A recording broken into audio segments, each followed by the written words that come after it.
இந்த உலகத்திலே மனிதர்கள் ஞானவான்கள் என்று யாரை கருதுகிறார்கள் என்று சொன்னால், அவர்கள் அதிகமாக படித்தவர்களாக இருப்பார்கள், அல்லது அதிகமாக பணம் படைத்தவர்களாக இருப்பார், அல்லது தங்களுடைய சமூகத்திலே மிகவும் அதிகம் அடைந்தவர்களாகவோ அல்லது வலுப்பெற்றவர்களாகவோ இருக்கிறார்கள் என்கிறதை அநேக நேரங்களிலே மனிதர்கள் கருதுகிறார்கள்.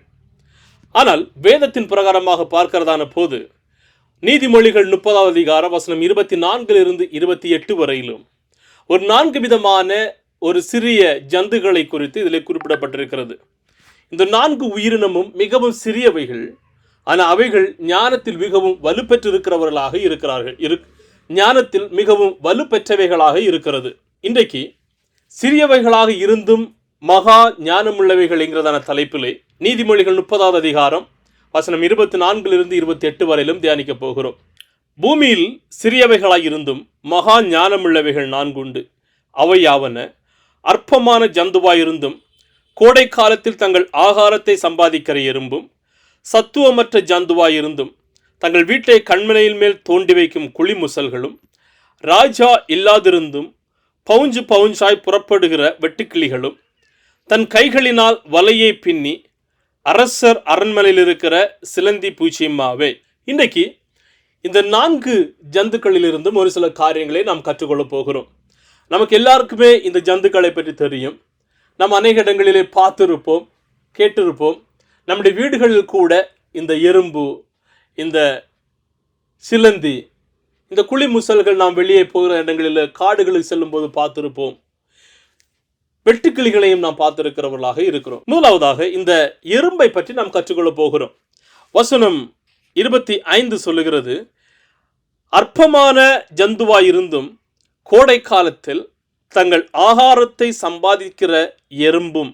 எறும்பு அது பார்க்கிறதற்கு மிகவும் சிறியதாக இருக்கிறது, ஆனால் அது தங்களுடைய எதிர்காலத்தை குறித்து மிகவும் ஆயத்தமுள்ளதாகவும் அநேக விதமான தேவைகளை அது சம்பாதித்து சேகரித்து வைக்கிறதான ஒரு ஜந்துவாகவும் இந்த எறும்பு காணப்படுகிறது. இந்த எறும்பிடமிருந்து மனிதர்கள் பலவிதமான காரியங்களை கற்றுக்கொள்ள முடியும். நீதிமொழிகள் 6வது அதிகார வசனம் 6 8 வரையிலும், சோம்பேறியே, நீ எறும்பினிடத்தில் போய் அதன் வழிகளை பார்த்து ஞானத்தை கற்றுக்கொள். அதற்கு பிரபுவும் தலைவனும் அதிகாரியும் இல்லாதிருந்தும் கோடை காலத்தில் தனக்கு ஆகாரத்தை சம்பாதித்து அறுப்பு காலத்தில் தனக்கு தானியத்தை சேர்த்து வைக்கும். ஒரு சில காரியங்கள் நாம் இதில் கற்றுக்கொள்ள முடியும். ஒன்று, அது மிகவும் கடின உழைப்பாக சோர்வடையாமல் செயலாற்றுகிறதாக எறும்பு காணப்படுகிறது. அது தொடர்ந்து வேலை செய்கிறதாகவும் தன்னுடைய எதிர்காலத்திற்கு என்று சொல்லி சேர்த்து வைக்கிறதாகவும் இருக்கிறது. வெயில் காலங்களிலே மழைக்கு முன்பதாகவே தன்னுடைய ஆகாரத்தை இது பத்திரப்படுத்தி வைக்கிறதாக காணப்படுகிறது. எப்போதும் அது சோம்பேறியை போன்று சோர்ந்து போய் துவண்டு போய் கிடக்கிறது கிடையாது. எனவேதான் சாலமோன் சொல்லுகிறார், சோம்பேறியை நீ எறும்பிடத்தில் போய் கற்றுக்கொண்டு வா என்று சொல்லி. ஏனென்று சொன்னால் எறும்பு மிகவும் கடினமாக உழைக்கிறதான ஒரு ஜந்துவாக அது காணப்படுகிறது. அது மாத்திரமல்லாமல் தங்களுடைய எதிர்காலத்திற்கு தங்களுடைய ஞானத்தை பயன்படுத்தி எதிர்காலத்திற்கு என்று சொல்லி தாங்கள் சேகரித்து வைக்கிறதை நாம் பார்க்க முடியும். அதோடு கூட முடிந்து விடாதபடிக்கு அதனுடைய ஒரு கூட்டு உழைப்பு, அதாவது ஒரு டீம் ஒர்க் எறும்பினிடத்திலே காணப்படுகிறது.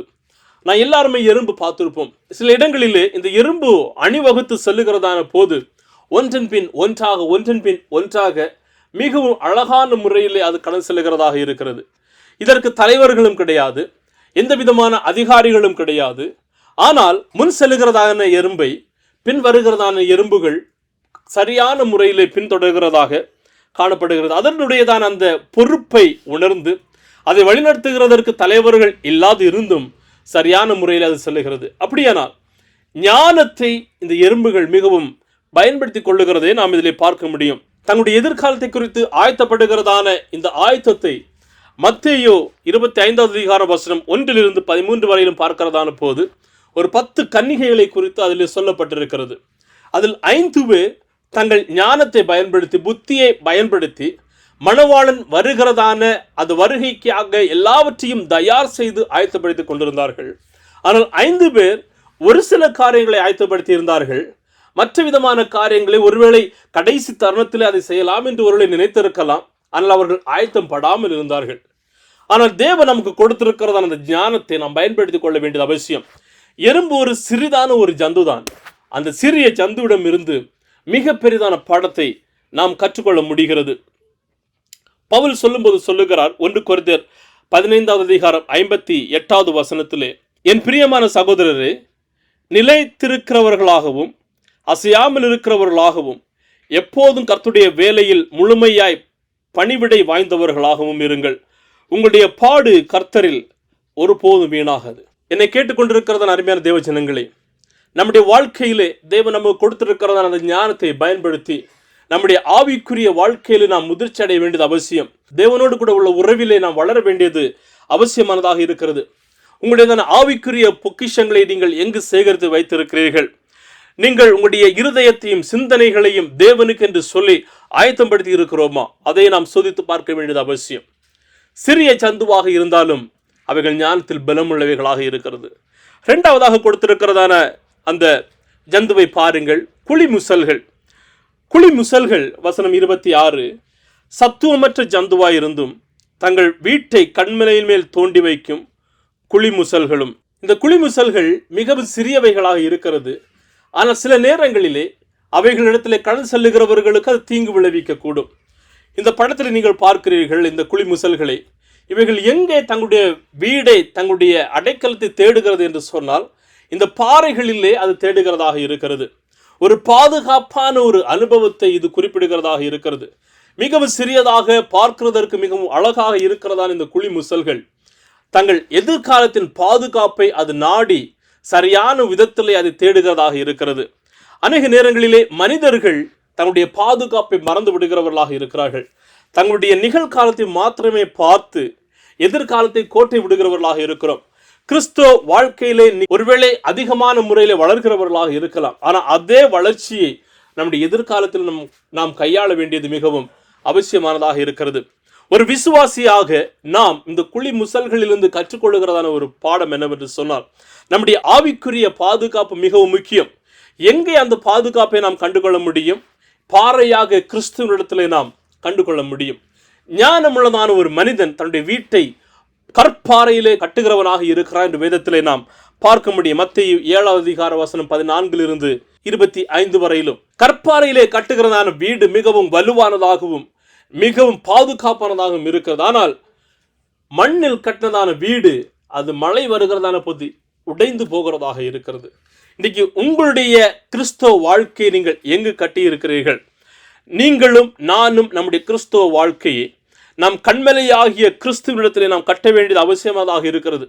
1 பேதுரு 2வது அதிகார வசனம் 6 பேதுரு சொல்லுகிறார், அந்தபடியே இதோ தெரிந்து கொள்ளப்பட்டதும் விலையேறப்பட்டதுமாய் இருக்கிற மூலைக்கல்லை சீயோனில் வைக்கிறேன், அதன் மேல் விசுவாசமாய் இருக்கிறவன் வெட்கப்படுவதில்லை என்று வேதத்திலே சொல்லி இருக்கிறது. நம்முடைய கண்மலையாகிய கிறிஸ்துவினிடத்திலே நம்முடைய விசுவாசத்தை நாம் பதித்து வைக்க வேண்டியது அவசியம். அருமையான தேவ ஜனங்களே, உங்களுடைய விசுவாசத்தையும் உங்களுடைய பாதுகாப்பையும் நீங்கள் எந்த இடத்திலே பதித்து வைத்திருக்கிறீர்கள்? கண்மலையாகிய கிறிஸ்துவிடத்தில் உங்களுடைய விசுவாசத்தை பதித்து வைத்திருக்கிறீர்களா? நம்முடைய விசுவாசத்தை அவரிடத்திலே சார்ந்திருக்க வேண்டியது அவசியம். என்று சொன்னால் அவரே நம்முடைய அடைக்கலம், நம்முடைய கோட்டை, நம்முடைய துருகம், நம்முடைய பாதுகாப்பும் அரணுமாக இந்த தேவன் காணப்படுகிறார். ஒருவேளை உங்களுடைய வாழ்க்கையிலே அநேக விதமான குளறுபடிகள் வழியாக கடந்து செல்லலாம். ஆனால் ஒன்றை மாத்திரம் புரிந்து கொள்ளுங்கள், உங்களுடைய வாழ்க்கையின் நங்கூரத்தை கற்பாறையாகிய கிறிஸ்துவிடம் நீங்களும் நானும் செலுத்த வேண்டியது மிகவும் மிகவும் அவசியமானதாக இருக்கிறது. அதற்காக தான் நாம் அழைக்கப்பட்டவர்களாகவும் காணப்படுகிறோம். மூன்றாவதாக இதில் குறிப்பிடப்பட்டிருக்கிறதான ஜந்து வெட்டுக்கிளியாக இருக்கிறது. வசனம் 27, ராஜா இல்லாதிருந்தும் பவுஞ்சாய் புறப்படுகிற வெட்டுக்கிளிகளும். இந்த வெட்டுக்கிளிகள் ஒற்றுமையை குறித்து பேசுகிறதாக நாம் இதில் பார்க்க முடியும். அது மிகவும் சிறியவைகளாக இருக்கிறது பார்க்கிறதற்கு, ஆனால் அவைகள் ஒன்றாக சேர்ந்து மிக வலுவான காரியங்களை செய்கிறதாக இருக்கிறது. இன்றைக்கு கிறிஸ்துவ வாழ்க்கையிலும் நம்முடைய வாழ்க்கையிலே அந்த ஒற்றுமையை நாம், ஐக்கியத்தை நாம் வளர்த்தி கொள்ள வேண்டியது அவசியம். கிறிஸ்தவர்கள் நாம் அநேக விதமான சபைகளுக்கு செல்லுகிறோம், ஒரே தேவனை ஆராதிக்கிறோம். ஆனால் அநேக நேரங்களிலே நம்முடைய வாழ்க்கைகளிலே அந்த ஒற்றுமை இல்லாத ஒரு சூழ்நிலை நிலவுகிறது. அந்த ஒற்றுமையை நாம் வளர்த்தி கொள்ள வேண்டியது அவசியம். இந்த வெட்டுக்கிளிகள் அவைகளை நடத்துகிறதற்கு எந்த விதமான அரசர்களோ எந்த விதமான தலைவர்களோ யாருமே இல்லை. ஆனாலும் அவைகள் பவுஞ்சாய் ஒற்றுமையோடு கூட இணைந்து செயல்படுகிறதை நாம் பார்க்க முடியும். ஒற்றுமை எப்போதும் வெற்றியை கொண்டு வருகிறது. ஒற்றுமை நம்முடைய வாழ்க்கையிலே பலனை கொண்டு வருகிறது. ஒற்றுமை ஒரு சரியான நிகழ்வுகளையும் எல்லாவற்றையுமே ஒழுங்குபடுத்துகிறதாகவும் காணப்படுகிறது. ஒற்றுமை நம் எல்லாவற்றையும் சேர்ந்து செய்கிறதற்கு வழிவகுக்கிறதாக காணப்படுகிறது. அப்போஸ்தலர் 2வது அதிகார வசனம் 42 நாம் பார்க்கிறதான போது ஆதி திருச்சபையிலே இந்த ஐக்கியம் மிகவும் முக்கியமானதாக இருந்தது. ஜனங்கள் கிறிஸ்துவை ஏற்றுக்கொண்டதான மாத்திரத்திலே அவர்கள் ஒருவருக்கொருவர் ஐக்கியத்திலும் அற்பம் பிக்குதலிலும் ஒருவருக்காக ஒருவர் ஜெபிக்கிறதிலும் ஒருவருக்காக ஒருவர் தாங்குகிறதிலும் அவர்கள் ஐக்கியம் உள்ளவர்களாகவும் ஒற்றுமை உள்ளவர்களாகவும் காணப்பட்டார்கள். அந்த விதமான ஐக்கியத்தை தான் இன்றைக்கு தேவன் நம்முடைய வாழ்க்கையிலும் எதிர்பார்க்கிறவராக இருக்கிறார். இந்த வெட்டுக்கிளிகள் அவர்களை பார்க்கிறதற்கு எந்த ஒரு மனிதர்களும் இல்லை, ஆனாலும் அவர்கள் ஒற்றுமையோடு கூட செயல்பட்டது. இந்த வெட்டுக்கிளிகள் சில நேரங்களிலே அபாயகரமானதாக காணப்படுகிறது. வேதத்திலே பார்க்கிறதான போது அது அழிவுகளையும் நியாய தீர்ப்புகளையும் அல்லது சில நேரங்களிலே தேவனுடைய வல்லமையும் குறித்து பேசுகிறதாக இருக்கிறது. யாத்திரையாகும் 10வது அதிகார வசனம் 12-15 வரையிலும் பார்க்கிறதான போது 10 வாதைகளில் ஒன்றாக விளைச்சல்களையும் அது அழித்து போட்டதாக நாம் பார்க்க முடியும். யோவேல் 1வது அதிகாரம் 4வது வசனத்திலே பார்க்கிறதான போது தேவனுடையதான அந்த நியாய தீர்ப்பின் அழிவை குறித்து இது பேசுகிறது. மத்தேயு 3வது அதிகார வசனம் 4, மார்க் 1:6 யோவான் ஸ்நாபகனுடையதான உணவாக இந்த வெட்டுக்கிளி காணப்பட்டது. என்னை கேட்டுக்கொண்டிருக்கிறதான அருமையான தேவ ஜனங்களே, இந்த வெட்டுக்கிளிகள் அதிலிருந்து நாம் கற்றுக்கொள்ளுகிறதான பாடம் என்னவென்று சொன்னால் ஒருமை ஒற்றுமையை அது காண்பிக்கிறதாக இருக்கிறது. நம்முடைய வாழ்க்கையிலே அநேக விதமான சவால்கள் கடந்து வரும். நம்முடைய கிறிஸ்தவ வாழ்க்கையிலே அநேக நேரங்களிலே நம்முடைய உற்சாகத்தை இழக்கிறதான ஒரு சோதனை வரும், ஒரு சூழ்நிலை வரும், சோர்வு இழக்கிறதான சூழ்நிலைகள் வரும். ஆனால் அந்த நேரங்களில் நாம் எப்படி அந்த சூழ்நிலைகளை கையாளுகிறவர்களாக இருக்கிறோம்? நம்முடையதான அந்த பலனை கிறிஸ்துவிடம் வைக்கிறோமா, அல்லது நம்முடையதான பலனை அப்படியே விட்டு விடுகிறவர்களாக இருக்கிறோமா? கிறிஸ்தவர்களாகிய நாம் அந்த ஒற்றுமையிலே நாம் ஓங்கி வளர வேண்டியது மிகவும் அவசியமானதாக இருக்கிறது. அதற்காக தான் நாம் அழைக்கப்பட்டிருக்கிறோம். 4வதாக இதிலே குறிப்பிடப்பட்டிருக்கிறதான இந்த ஜந்து சிலந்தி பூச்சி. வசனம் 28, தன் கைகளினால் வலையை பின்னி அரசர் மாளிகையில் இருக்கிற சிலந்தி பூச்சியுமாமே. சிலந்தி பூச்சியை பாருங்கள், அது மிகவும் சிறிதானதாக இருக்கிறது. நாம் எல்லாருடையதான வீடுகளிலும் அங்கங்கே வலைகளை பின்னி வைத்திருக்கும். நாம் எவ்வளவுதான் நம்முடைய வீடை சுத்தம் செய்தாலும் மறுபடியுமாக அது கடந்து வருகிறதாக இருக்கும். மனிதர்கள் அதை அழிக்கிறதற்கு முற்படுவார்கள். மனிதர்கள் அதை வெறுக்கிறவர்களாக இருப்பார்கள். சில மனிதர்கள் இந்த சிலந்தி பூச்சியை பார்த்து பயப்படவும் செய்வார்கள். இதனுடையதான அடைக்கலம் எங்கு இருக்கிறது என்று பாருங்கள். இந்த வசனம் சொல்லுகிறது, அரசர் அரண்மனையில் இருக்கிறதான ஒரு சிலந்தி பூச்சியாக இருக்கிறது. அரசர்கள் அவைகளை அழைக்கிறது கிடையாது, மனிதர்கள் அவைகளை துரத்த முயற்சிக்கிறார்கள். ஆனால் அதனுடையதான அடைக்கலம் அரசர் மாளிகையிலே அது தங்க வைத்துக் கொள்கிறதாக இருக்கிறது. இன்றைக்கு நம்முடைய வாழ்க்கையிலும் அநேக நேரங்களிலே நாம் சிறியவர்கள், நாம் எதற்குமே உதவாதவர்கள் என்று சொல்லி நாம் ஒருவேளை துரத்தப்படுகிறவர்களாக இருக்கலாம், அல்லது வெறுக்கப்படுகிறவர்களாக இருக்கலாம். ஆனால் அந்த நிலைகளிலும் கர்த்தர் அவருடைய பிள்ளைகளை உயர்த்துகிறவராக இருக்கிறார். ஆனால் நீங்களும் நானும் செய்ய வேண்டியது என்னவென்று சொன்னால், கர்த்தர் எந்த இடத்தில் நம்மை அமர்த்தி இருக்கிறாரோ அந்த இடத்திலே நாம் அவருக்கு பிரயோஜனம் உள்ளவர்களாக காணப்பட வேண்டும். அந்த இடத்திலே நாம் அவருக்காக ஜீவிக்க வேண்டியது அவசியமானதாக இருக்கிறது. அப்படி இருக்கும்போது கர்த்தர் நாம் சிறியவர்களாக இருந்தாலும் நம்மை உயர்த்துகிறவராக இருக்கிறார். வேதம் சொல்லுகிறது, சிறியவனை புழுதியிலிருந்து தூக்கி விடுகிறதான தேவனாக இருக்கிறார் என்று சொல்லி. எபேசியர் 2வது அதிகாரம் வசனம் 6 சொல்லுகிறது, கிறிஸ்து இயேசுவுக்குள் நம்மை அவரோடு கூட எழும்பி உன்னதங்களிலே அவரோடு கூட உட்காரவும் செய்திருக்கிறார் என்று சொல்லி. மத்தேயு 5:14-16 சொல்லுகிறது, நீங்கள் உலகத்திற்கு வெளிச்சமாக இருக்கிறீர்களே. அருமையான தேவ ஜனங்களை, நீங்களும் நானும் இந்த உலகத்திற்கு வெளிச்சமாக இருக்கும்படியாக அழைக்கப்பட்டிருக்கிறோம். ஆனால் அநேக நேரங்களில் நாம் இடறுகிறோம், நாம் இருளான காரியங்களில் நாம் சிந்திக்கிறோம், செயல்படுகிறோம், நாம் ஈடுபடுகிறவர்களாக இருக்கிறோம். ஆனால் கர்த்தர் நம்மை வெளிச்சமாக மாற்றி இருக்கிறார். அந்த வெளிச்சத்தை நாம் பிரசித்தப்படுத்த வேண்டியது அவசியம். அந்த வெளிச்சத்தை நாம் அவருக்குள்ளதாக நாம் கொண்டு வர வேண்டியது அவசியமானதாக இருக்கிறது. அதற்காகவே தான் நாம் அழைக்கப்பட்டிருக்கிறோம். அதற்காகவே தான் நாம் தெரிந்து கொள்ளப்பட்டவர்களாகவும் இருக்கிறோம். ஒரு சிலந்தி பூச்சி அது ராஜ அரண்மனையில் எந்த அளவுக்கு மேன்மையுள்ளதான இடத்துல இருக்கிறதோ, மனிதர்கள் அதை கண்டு கொள்ளாவிட்டாலும் தேவன் அவருக்கு பயப்படுகிறதான அவருடைய பிள்ளைகளை அவர் ஆவிக்குரிய வாழ்க்கையிலும் உலக பிரகாரமான வாழ்க்கையிலும் அவர் ஆசீர்வதிக்கிற தேவனாக இருக்கிறார். ஆனால் நீங்களும் நானும் இந்த சத்துவமற்றதான இந்த சிறிய ஜந்துக்களை போல மகா ஞானம் உள்ளவர்களாக தேவ ஞானத்தை பெற்றுக்கொள்ள வேண்டியது அவசியம். ஒருவேளை உங்களுடைய வாழ்க்கையில் ஞானமற்ற சூழ்நிலை காணப்படலாம். எனக்கு ஞானத்தில் குறைவுள்ளவனாக இருக்கிறேன் என்கிறதான எண்ணங்கள் இருக்கலாம். ஆனால் நீங்களும் நானும் ஞானத்தை அதிகமாக கொடுக்கிறதான, சம்பூர்ணமாக கொடுக்கிறதான கிறிஸ்துவிடம் இருந்து நாம் கேட்டு பெற்றுக்கொள்ள வேண்டியது அவசியமானதாக இருக்கிறது. இந்த நேரத்திலே 4 விதமான சிறிய ஜந்துக்களிடமிருந்து நாம் பாடங்களை கற்றுக்கொண்டோம். எறும்பு, அது மிகவும் சுறுசுறுப்புள்ளதாக இருக்கிறது. அது தன்னுடைய எதிர்காலத்தை நோக்கி கரிசனை உள்ளதாக இருக்கிறது. குழி முசல்கள், அது மிகவும் சிறிதாக இருக்கிறது, பார்க்கிறதற்கு அழகானதாக இருக்கிறது, ஆனால் தங்களுடைய பாதுகாப்பை அது பத்திரப்படுத்திக் கொள்ளுகிறது. வெட்டுக்கிளி, அது ஒற்றுமையை வலியுறுத்துகிறதாக இருக்கிறது. இந்த சிலந்தி பூச்சி மனிதர்களால் வெறுக்கப்படுகிற சூழ்நிலையிலும் ராஜ அரண்மனையிலே அது மேன்மையுள்ளதாக இருக்கிறது. நம்முடைய வாழ்க்கையில் நாம் கற்றுக்கொள்கிறதான பாடம் என்ன? நீங்களும் நானும் நம்முடைய எதிர்காலத்தை கிறிஸ்துவுக்குள்ளதாக தக்க வைத்துக் கொள்ள வேண்டியது அவசியம். நாளை தினத்தில் என்ன நடக்கும் என்று நமக்கு தெரியாது. ஆனால் தேவன் எல்லாவற்றையும் கண்ணோக்கி பார்க்கிறவர், எல்லாவற்றையும் சரியான முறையிலே வழிநடத்துகிறவராக இருக்கிறார். எனவே நாம் அவரை நம்ப வேண்டியது அவசியம்.